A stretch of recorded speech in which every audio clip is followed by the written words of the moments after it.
Cosmic Awakening, Part 1, 1991 Peru, Journey to the Unknown. Preface. Hi, my name is Makāula. I have been an experiencer contactee since 1990.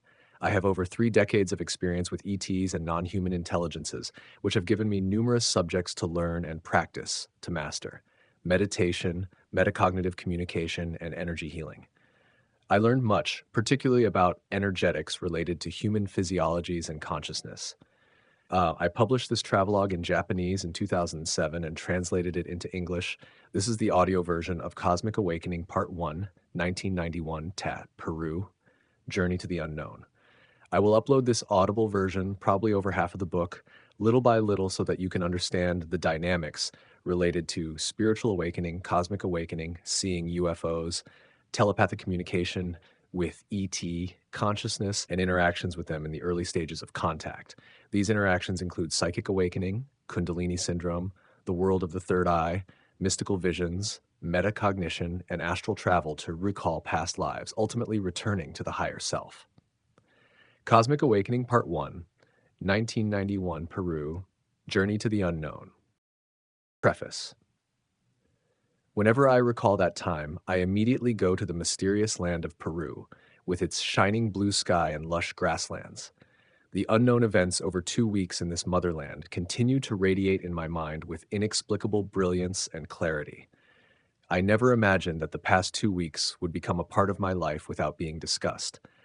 As an outcome, a resonant part of myself may have compelled me to choose a trip to Machu Picchu to change my life. Undoubtedly, the events have led me to a new life, and I have completely changed from the inside out.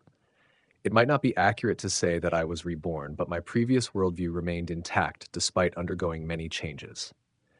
An unshakable cosmic perspective or awareness was born. Life is full of significant moments that can change our lives. These moments can include getting married, finding a new job, changing careers, or meeting influential people. I have experienced many of these turning points in my life. Meditating on my experience at Machu Picchu, I realized that it profoundly impacted me and was entirely different in quality from anything I had previously experienced. Although it defies common sense and my worldview, I cannot deny that it was a cosmic experience. After returning to Peru, its mystifying influence expanded my perspective on life, leading me to live differently and move forward. It was the turning point that set me on a new path. During the 2-week journey, my mind was constantly tested and challenged. My previous worldview had to change completely. As a result, my life changed dramatically, and I began to live willfully. South America is home to Peru, a country that is known for its rich history and culture. In this land of riddles, some channelers claim to communicate with invisible beings of consciousness through the ruins of the Inca Empire. The Inca civilization is considered a prosperous society adorned with gold in ancient times, but it remains mysterious. Despite the potential reactions from others, one person felt compelled to share their experiences of this enigmatic land, where UFO activity is said to be the most active in the world. In January 1991, snow was falling with distant thunder. A friend, well-versed in the spiritual world, showed me a tour guide to Peru. The details on the little wrinkled brochure caught my attention. This journey will focus on healing. We will heal the physical shell you call your body and your inner emotional body. The most important thing is to recognize the healing energy within yourself so you can use it in your daily life. As the earth changed, the people of Atlantis dispersed. People from Lemuria, or Mu, were already settling in what is now called Peru. At that time, this land was called Oz, and the continent of South America had not yet risen and was composed of islands. The people of Atlantis who came here intermarried and assimilated with the inhabitants of Oz and passed on the wisdom of the Atlantean civilization. And this is the origin of what you now call the Inca race. Today, many humans on Earth have inherited the spirit of this age of Oz, and many of these people have a deep desire to visit this land. They may remember the magic of the Age of Oz in that land. This land calls to the ready soul, and the voice you experience here is nothing but a call to yourself. Excerpt from Jazewa Channeling in America. Honestly, I had no doubts about the phrasing of this outrageous statement. However, I have always wanted to visit Peru because of my past experiences and reading the book Out on a Limb by Academy Award-winning actress Shirley MacLaine. In addition, I had little interest in channeling, a method of communicating with invisible people, and in the mysterious civilization of Atlantis that may have existed in the past. As I reflect on my past, I realize that my longing to visit the floating city of Machu Picchu was much stronger than my interest in the channeling phenomenon and the magic of Atlantis. After reading the tour review, I quickly decided to join the tour. After some time, my mind became consumed with thoughts of Peru. I believed that progress would be slow. I was just 25 years old, and the trip cost was enormous considering my financial situation. I was also worried about my daily work, health, and other concerns. All these anxieties made me doubt my conviction about traveling to Peru. Everything was flooding in immediately, and I may need to reconsider my plans. I learned from this experience to approach things with a positive attitude, reevaluate them, solidify my beliefs, and confirm the validity of my decisions before taking action. It was vital for me to start learning this. Throughout this process, I strongly desired to change my mindset to create the reality I wanted, even when faced with small fears and anxieties. As we go through our daily lives, we often encounter various situations. While some of these concerns may seem negative initially, looking for positive aspects and applying them is essential. It's also important to be aware of any negative thought patterns that may arise and make an effort to replace them with positive ones. If you're struggling to find a positive reason for something, remember there must be a positive meaning behind it, even if you don't know what it is yet. Keep checking your understanding and stay positive. What I realized during that process was how my way of thinking revolved around non-determinism, and I was constantly predicting, imagining outcomes such as fear and anxiety. Rewriting one's consciousness requires patience. It was challenging to realize the extent to which the unconsciously imprinted ideas of non-determinacy are deeply rooted and how they permeate every corner of our psyche. Rewriting them one by one in detail is necessary. As a result of this conscious work that encouraged inner change, I got my ticket to Peru. I was in the middle of developing ideas and situations that I had never experienced before and never thought of before, and I could feel the reality around me changing little by little. Gradually, what I once thought impossible became possible, and eventually the path to Peru opened up with endless opportunities. As the day of departure approaches, it is still cold in early spring, and every once in a while it snows, as if I just remembered it. I stop in the middle of the falling snow and notice the large white pieces of snow falling like confetti. I look up and see seagulls coming to the small river that flows by the design office where I work. Dozens of seagulls dance wildly along the river, their enormous wings spread out in the continuous snow. In that particular scene, I suddenly recalled something from the past. It was about Shirley MacLaine's decision to travel to Peru, where she wrote the screenplay based on her book, produced it, and starred in it, which became a television movie called Out on a Limb. As she casually talks about her experiences walking along the beach, seagulls spread their wings and dance wildly behind her. As soon as I remembered the opening scene of that movie, I had a clear realization in my heart that I too would be leaving for Peru just like her. As my departure date approached, friends who knew I was going to Peru started advising me to cancel my trip.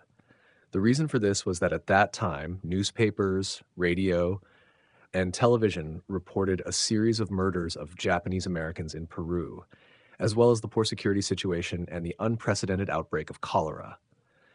In South America, there was a cholera outbreak that caused a rise in the number of deaths every day. A Japanese traveler who had returned from Peru fell ill with cholera after coming back home. The doctor at the cholera vaccination center didn't seem too pleased about traveling during this time of the year.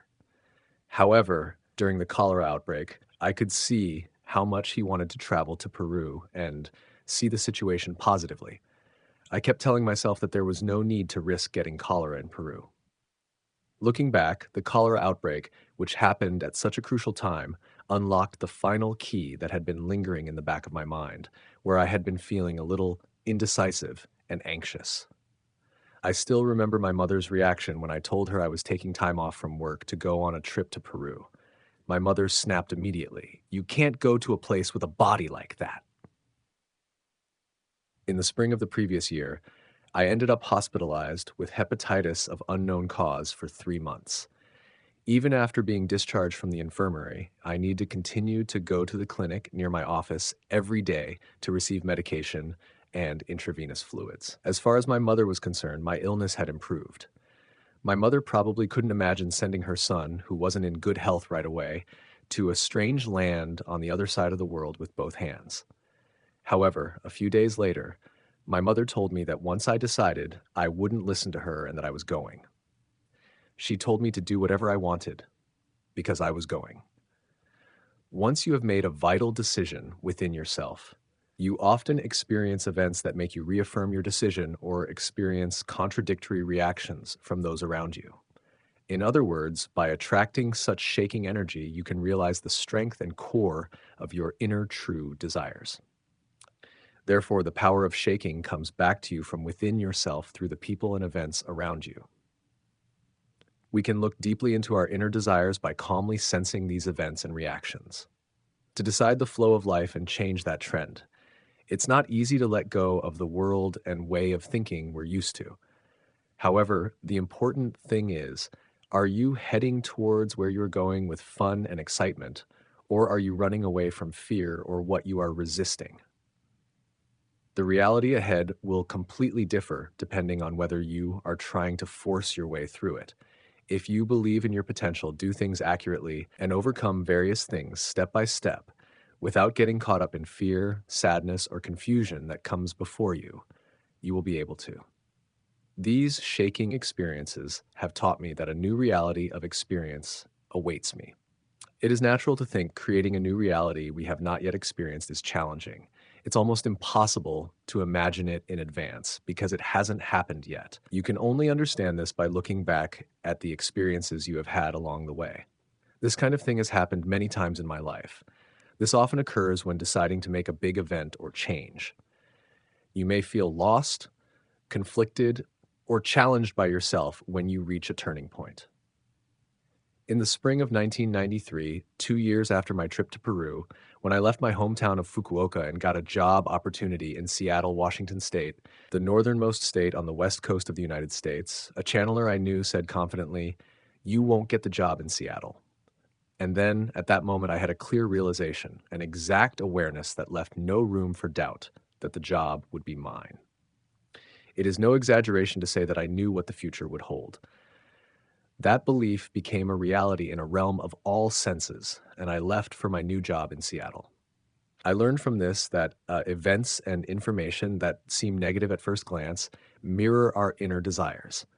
If you can gain inner awareness from such adverse events or words you receive, you will move towards making it a reality.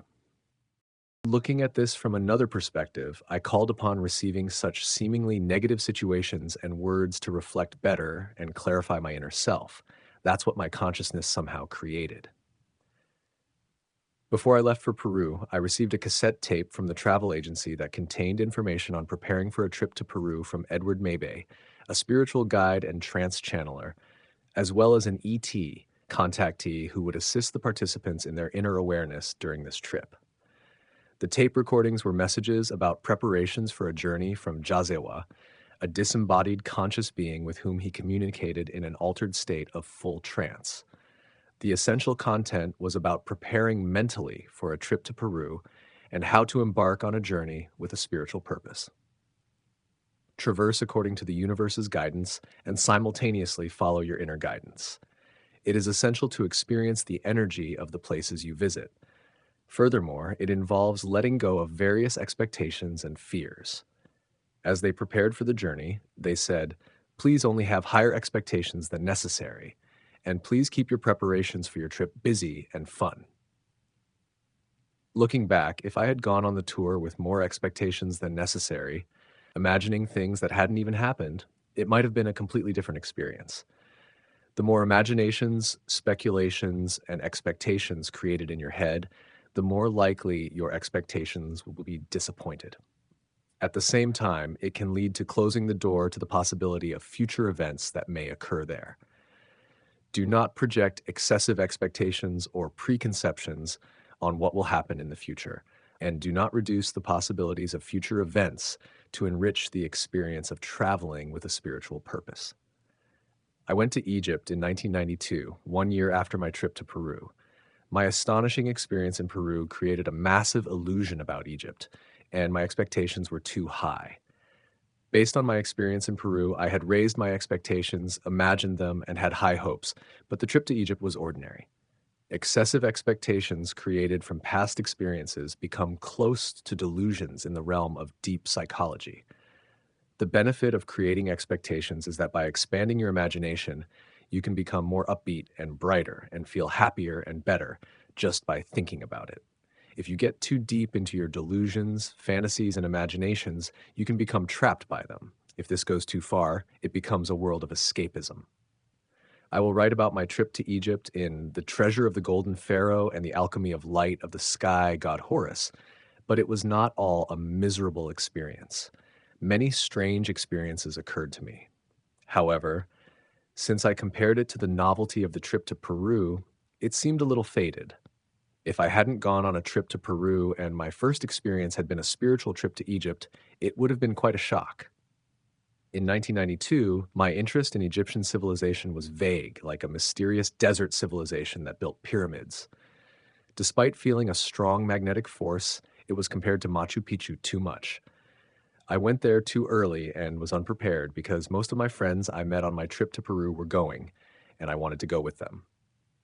Timing is delicate, and if your soul is not ready, it may be challenging to lead to a spiritual experience that will turn your perspective on life upside down.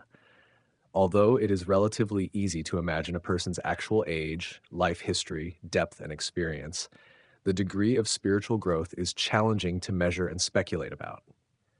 I have learned from my many spiritual journeys that it is appropriate to prepare by reading the minimum necessary information in guidebooks, etc. Seek additional assistance from the invisible spiritual domain beyond comprehension, and heed the guidance of the universe and inner self. Most things will work out well. Regarding guidance and assistance from the invisible world, communicate without any restrictions that you would like to promote the soul's awareness towards the world of cosmic consciousness, a universe with no limits far beyond the boundaries of oneself. If you take a step forward, amazing things that exceed your imagination will happen, and your life will unfold surprisingly. The spiritual world is beyond human comprehension and cannot be measured by human brains and thought circuits. The key to successfully communicating and interacting with the invisible, sacred spiritual world is to avoid making requests from your ego or automata. It's important to distinguish between your automatic ego and your true self. These guidelines will help you make well-informed decisions and realize your dreams. In preparation for my trip to Peru, I was occupied with organizing my work and making necessary arrangements. As it was my first overseas trip, I had to shop for essentials, get vaccinated, and take care of other vital tasks. Time passed quickly, and those days are now behind me. Every night before bed, I listened to Jaziawa's guided meditations and let go of my fears and expectations for the journey. I was so busy preparing for the trip and making work arrangements that I didn't have time to think about other things. It was effective. However, I did have expectations for my trip to Peru. Nevertheless, the events that unfolded there exceeded my wildest expectations and imagination.